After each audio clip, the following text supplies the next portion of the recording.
পৌঁছে গেছি শাহরু রমাদান আল্লাযী উনজিলা ফিল কুরআন হুদাল লিন-নাসি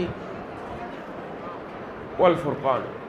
আশিকার রাসূল ভাইরা, এই রমজান মাসে কোরআন নাজিল হয়েছিল।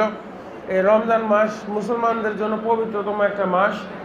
এই মাসে সিয়াম সাধনা পালন কারণে মানুষ আল্লাহর সান্নিধ্য লাভ করতে পারে।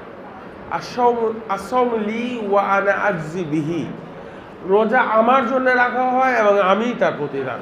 তো আল্লাহকে যদি প্রতিদান হিসেবে পেতে চান তাহলে এই রোজার মাধ্যমে আপনি আল্লাহর প্রতিদান পেতে পারেন, আল্লাহকে পেতে পারেন।